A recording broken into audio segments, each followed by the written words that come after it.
북한의 또 다른 미사일 도발 어떤 속내가 담겨 있는 건지 자, 정세현 전 통일부 장관 연결해서 자세히 짚어보겠습니다. 여보세요. 예, 여보세요. 예, 안녕하세요, 장관님. 예. 북한이 띄엄띄엄이 아니라 거의 몰아서 도발을 하고 있는데요. 왜 이러는 겁니까? 우선 그 시점상으로 네. 사흘 전에 통과된 유엔 대북 제재 2375 네. 에 대한 반발입니다. 아, 그래요. 이건 뭐 그 제재 하려면 해봐라. 네. 어차피 지금 제재 그렇게 벌써 이거 10개째인데 네.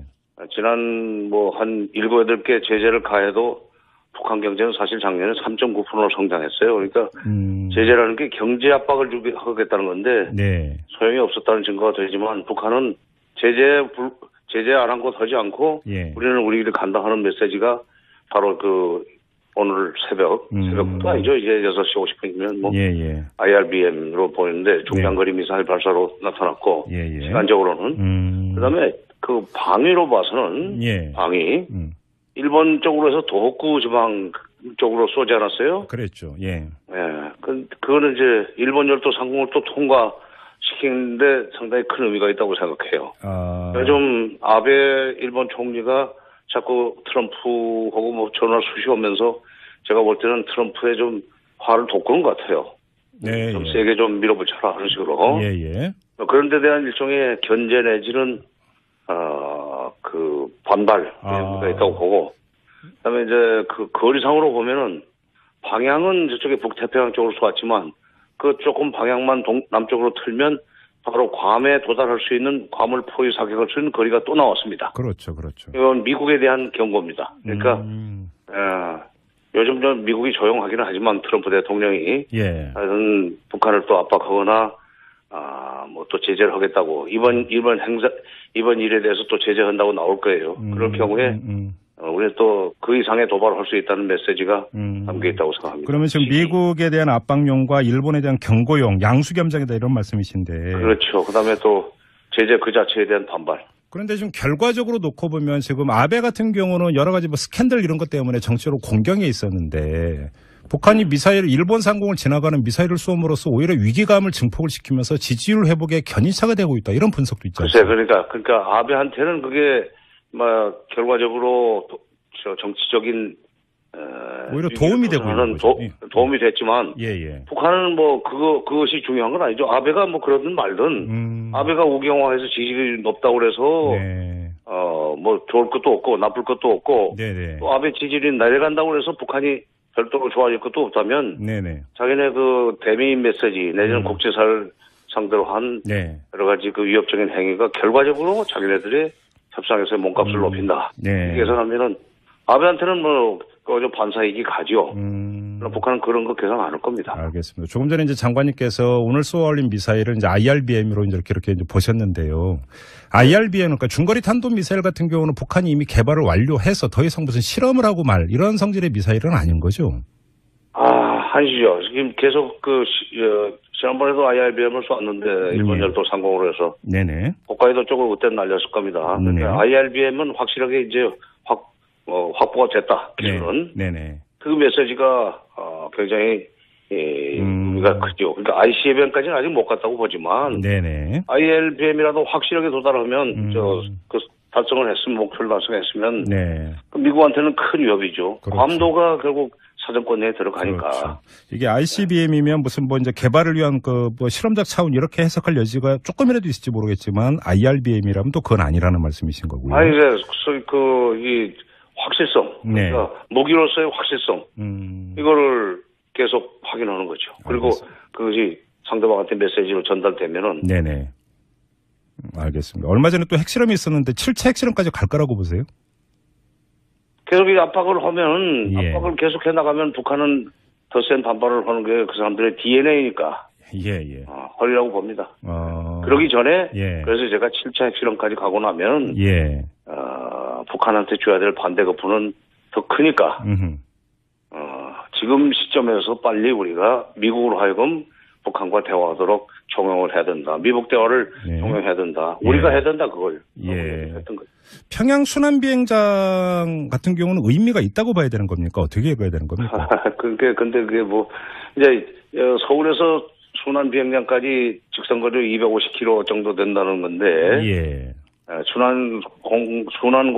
순환비행장 쪽을 겨냥해서 쏜 건 아니고 250km짜리를 동해상으로 쐈죠. 그러니까 날아가는 북한의 IRBM을 격추시키겠다고 쏜 건데 현무 미사일 말씀하시는 거죠? 못 맞췄고 그러니까 250km는 방향만 틀면 북쪽으로 쏘면 북쪽으로 오면 순환을 때릴 수 있다는 메시지죠. 그것은 그런데 하나는 못 맞췄고 하나는 바로 추락해버렸고 이게 좀 창피하게 됐어요.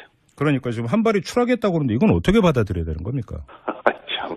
그동안에 비싼 돈 들여가지고 개발했던 현무 2인지 2A인지가 이게 맹탕이라는 게 증거가 된 거 아니에요. 그동안에 그러니까 우리 방위산업이 얼마나 예산 들어가면서 큰 소리는 쳤지만은 예산 많이 써가면서 큰 소리 쳤지만 성과는 없고 성능은 형편없다는 것이 입증이 됐으니까 이게 앞으로 이것도 문제예요. 이것도 지금 적폐 중에 하나예요 지금.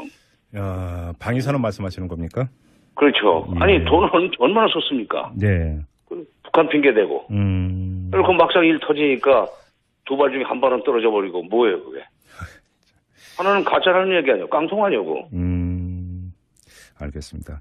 아무튼 참 이 문제 어떻게 풀어야 되는 겁니까, 장관님?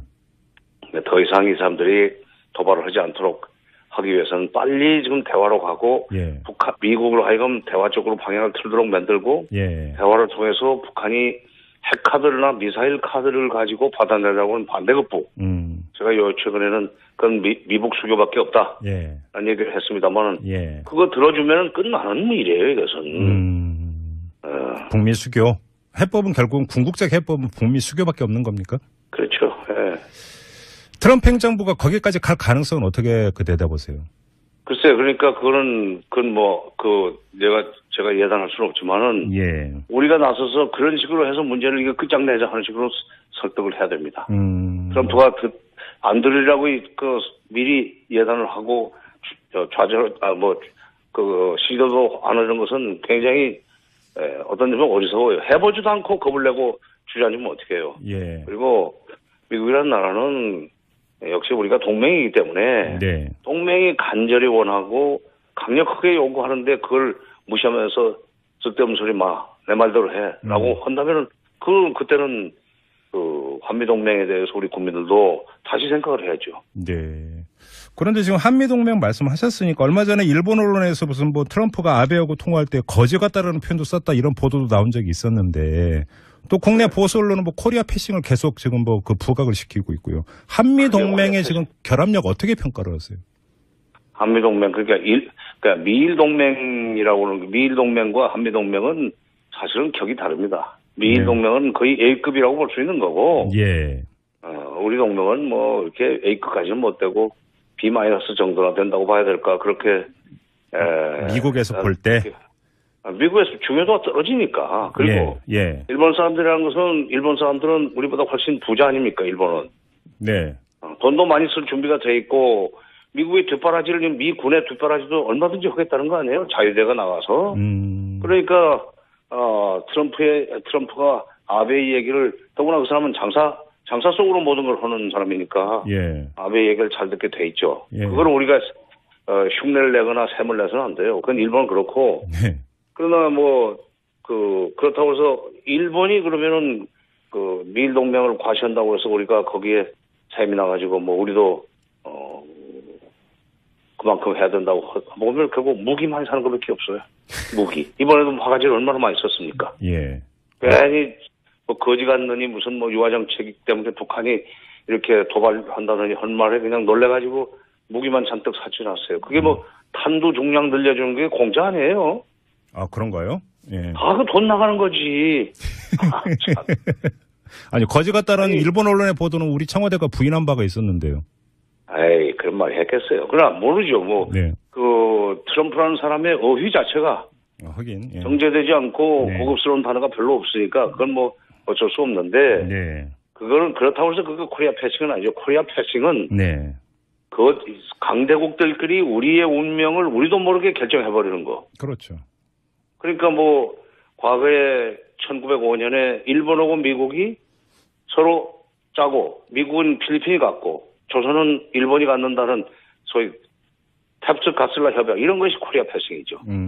다시 그때는 우리가 정말 나라의 힘도 없고 그때는 뭐 국제 정세가 어떻게 돌아가는지도 몰랐고 네. 그렇기 때문에 그런 일을 당했다고 그러지 모르지만 지금은 그런 정도는 아닙니다. 지금 이 SNS 시대에 어디 코리아 패싱이 일어날 수 있습니까? 여기 뭐 트위터 본인부터가 SNS에 뭐 거의 열중을 하고 있으니. 글쎄요. 그러니까 그거 우리가 바로바로 감지할 수 있는데 괜히 그 보수 언론에서 코리아 패싱 그 겁을 주는데 뭐 그랬으면 좋겠다는 얘기라면 모르겠어요. 네. 그러나 이제는 그래도 그리고 또 보수 언론에서 말하는 코리아 패싱 일어나기 바란다면 정말 그 사람들은 나쁜 사람들이에요. 네네네.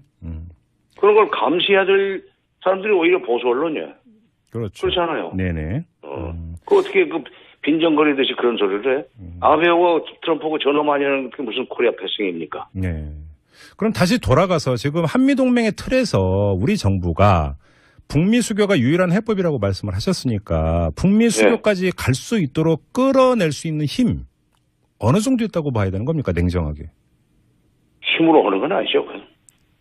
과거에 그러니까 설득을 하는 데 있어서 그 미국을 우리가 설득하는 것은 우리의 진정성입니다. 동맹이기 때문에. 예. 과거에 미국이 뭐 북한을 치려고 했던 것이 여러 번 있었잖아요. 그다음 북한을 공격하겠다는 얘기를 노골적으로 한 사람들도 있었고 2002년 부시 대통령은 북한을 악의 축이라고 규정을 하고 가만두지 않겠다고 했지만 그 20일 후에 김대중 대통령이 뒤집어 놓지 않았어요. 그거는 힘으로 한 건 아닙니다. 네. 그야말로 힘이 있다면은 설득력, 설득의 힘 그걸로 했죠. 그렇죠. 설득을 하면 돼요. 그러니까 그건 소위 군사력이나 경제력이나 무슨 미국을 압박하는 그런 물리적인 힘이 아니라 그야말로 설득력, 논리 이걸로 얼마든지 미국을 설득할 수 있고 대통령이나 그 참모들이 그런 걸 빨리 개발을 해야 돼요. 그러니까 그러면 트럼프 같은 경우는 우리의 어떤 그런 설득을 받아들일 수 있을 만큼의 합리적 그리고 개방적인 태도가 되어 있다고 봐야 될까요? 아니, 그러니까 미국 사람들이라는 게 기본적으로 미국 사람들이라는 게 뭐 합리주의가 어떤 점에서는 제일 강한 나라 아닙니까? 미국이. 그런 점에서는 그거를 믿고 꾸준히 노력을 해야죠. 그다음에 그 밑에 있는 참모들은 트럼프보다는 훨씬 더 합리적이죠. 이성적이고. 응? 그러니까 돌아서 들어가야 돼요. 그래서 제가 그전에도 김원준 총수하고 할 때는 3쿠션 얘기를 했었는데 그 밑에 측근들을 먼저 포섭을 해가지고 그 3쿠션으로 돌아 들어가야지. 알겠습니다. 지금 그러니까 대화가 필요하다고 말씀을 하셨는데 오늘 아침에 문재인 대통령은 이런 상황에서 대화는 불가능하다 이렇게 이야기를 했거든요. 어떻게 받아들여야 되나요? 거기서 말하는 대화는 아마 남북 대화일 겁니다. 그리고 지금 제가 얘기하는 것은 지금 미국 간의 대화를 어떻게든지 성사시켜야 된다는 얘기예요. 그러니까 시차가 좀 있을 수 있죠. 지금 당장 미국한테 뭐 미국 대화를 하고 수는 없어요. 요 국면이 조금 지나가고. 뭐 누가 그랬어요. 무슨 이 또한 지나가리라는 말한 게 솔로몬이가 누굽니까? 그럼 솔로몬이지. 이게 조금 있으면 또 이게 잊혀집니다. 며칠 있으면. 그리고 다시 무슨 뭐 중국이 가운데 서든지 해서 대화 분위기를 조성한다든지 하는 뉴스들이 나올 가능성이 있어요. 이미 양재치가 다녀왔어요. 중국의 외교 담당 국무위원이. 그러니까 제재로 들어가려고 할 때 미국이 또 제재 선도할 텐데 그럴 경우에 이제 중국, 러시아가 이게 아니다. 대화로 가야지 무슨 소리냐 하는 식으로 막으면 그때부터는 또 다시 대화 그 얘기를 할 수 있는 그런 이제 계기가 오리라고 봅니다. 오늘 대화하자는 얘기를 하면 그건 이상하죠. 그러나 알겠습니다. 대통령은 그거는 지금 현재 남북 대화는 그렇고 지금 당장 미국한테 대화를 하고 올 수는 없는 거 아니냐는 그런 정도로 이해를 해줘야 됩니다. 알겠습니다. 어제 통일부가 이 국제단체를 통한 대북 인도적 지원 800만 달러라는 구체적인 액수까지 언급을 했는데요. 근데 야당 같은 경우는 반발을 하고 있습니다. 뭐 이런 상황이 무슨 반발해요? 지원이냐 이렇게 하던데 어떻게 평가해야 됩니까? 우선 첫째 유엔 대북 제재 결의안에도 민생 물자라는 의무에서 인도적 지원을 할 수 있게 되어 있습니다. 중국, 러시아가 그 틈새로 지금 북한에 인도적 물자 지원하고 있잖아요. WFP하고 지금 유니세프가 하는 것은 그야말로 인도적인 문제입니다. 그러니까 이건 유엔 대북 제재 결의에도 인도적 지원을 할 수 있는 문이 열려 있는데, 예. 남북이 이런 유니세프나 WFP 세계 식량 기구를 통해서 800만 달러 정도면 사실은 개인적으로는 큰 돈이지만 그 규모는 별로 안 큽니다. 국제적인 차원에서 보면. 예. 그 주는 거 가지고 무슨 시비 거는 것은 그거는 세상 지금 국제 정치가 어떻게 돌아가는지, 예. 국제사회의 대북 제재에 대한 기본 입장이 무엇인지도 모르고 무턱대고 주지 말라고 그러는 일종의 꽉 막힌 소리예요. 꽉 막힌 소리. 아니 유엔 대북 제재도 뒷문이 열려 있어요. 인도적 지원은 할 수 있게. 예. 얼마 전에 그 장관님께서 문재인 대통령에서 아베와 같다라고 그 표현을 해가지고 일부 언론이 대서특필했던데요. 어떻게 된 내용입니까? 아베라는 표현 이제 그만 씁시다. 근데 예. 참 그쪽에서도 굉장히 그것 때문에 좀 마음 아파한다는 얘기 들어서 내가 좀 미안하게 생각을 해요. 근데 대통령이 무슨 북한을 가만두지 않겠다, 트럼프 대통령과 같은 그런 쪽으로 가지 말라는 일종의 부탁이었죠. 트럼프, 아베처럼 트럼프를 부추기는 식은 좋지 않다. 결국 나중에 우리는 어차피 남북 대화를 해야 돼요. 일본은 북한하고 대화 안 해도 됩니다.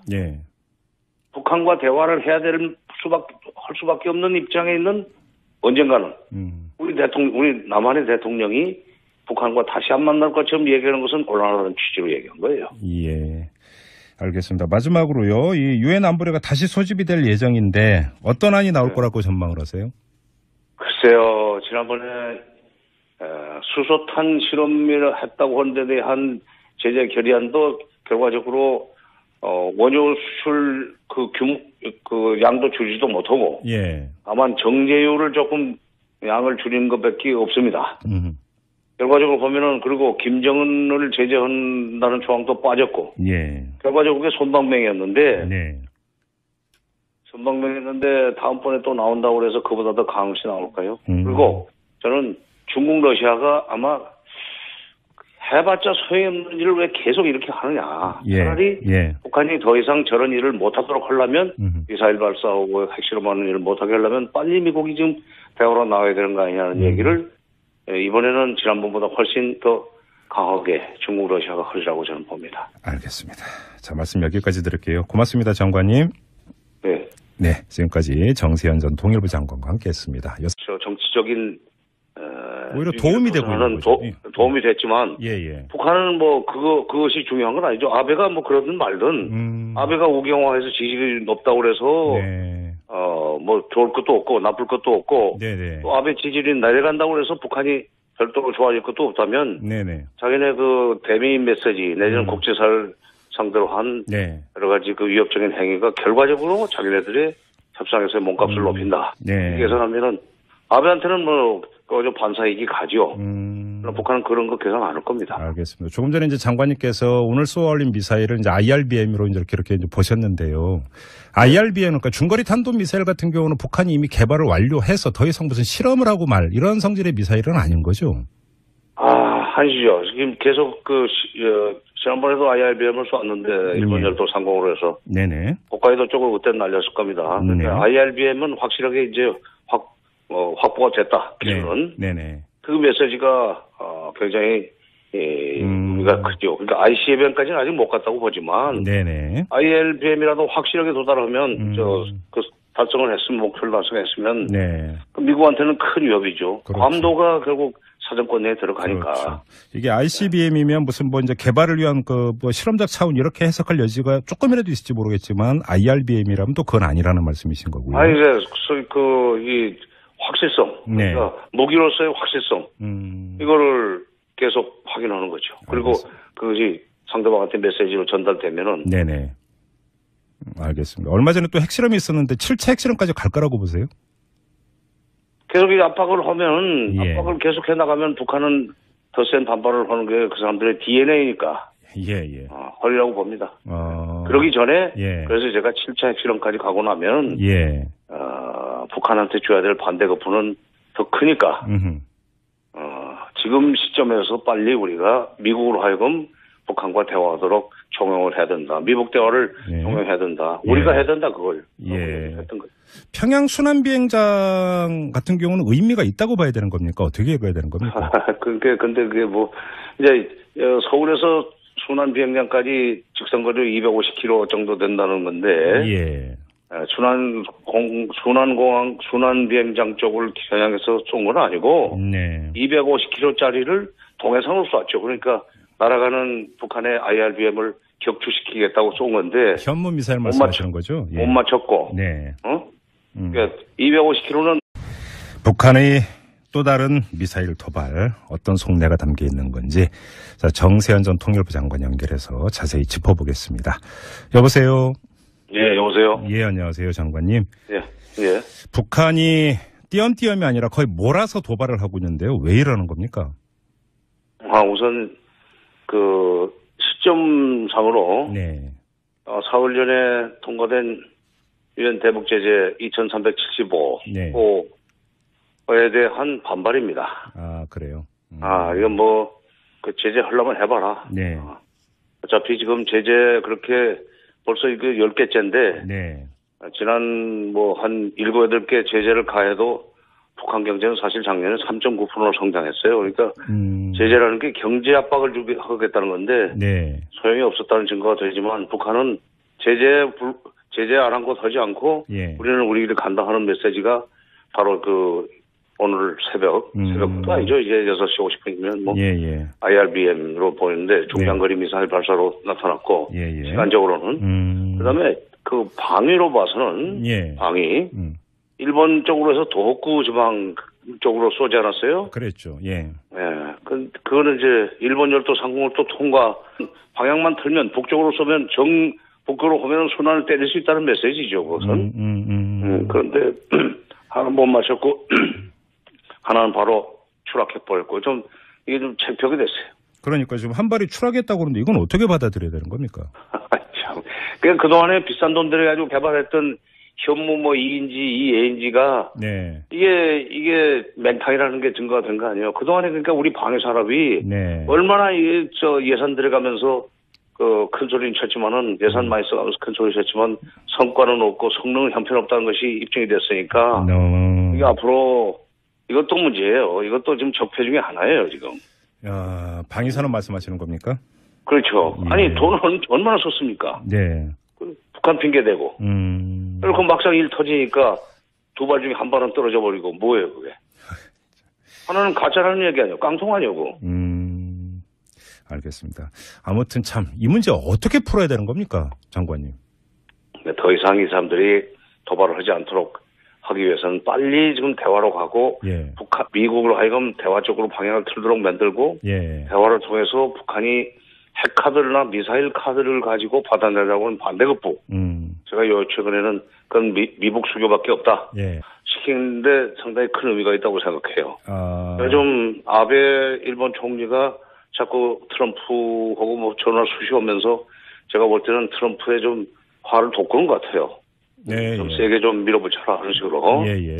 그런 데 대한 일종의 견제 내지는 그 반발가 있다고 보고 그다음에 이제 그 거리상으로 보면은 방향은 저쪽에 북태평양 쪽으로 쏘았지만 그 조금 방향만 남쪽으로 틀면 바로 괌에 도달할 수 있는 괌을 포위 사격할 수 있는 거리가 또 나왔습니다. 그렇죠. 이건 미국에 대한 경고입니다. 그러니까 요즘 좀 미국이 조용하기는 하지만 트럼프 대통령이 하여튼 북한을 또 압박하거나 뭐 또 제재를 하겠다고 이번 일에 대해서 또 제재한다고 나올 거예요. 그럴 경우에 우리 또 그 이상의 도발을 할 수 있다는 메시지가 담겨 있다고 생각합니다. 그러면 지금 미국에 대한 압박용과 일본에 대한 경고용, 양수겸장이다 이런 말씀이신데. 그렇죠. 그다음에 또 제재 그 자체에 대한 반발. 그런데 지금 결과적으로 놓고 보면 지금 아베 같은 경우는 여러 가지 뭐 스캔들 이런 것 때문에 정치적으로 공경에 있었는데 북한이 일본 상공을 지나가는 미사일을 쏘므로써 오히려 위기감을 증폭을 시키면서 지지율 회복에 견인차가 되고 있다. 이런 분석도 있죠. 글쎄, 그러니까 아베한테는 그게 결과적으로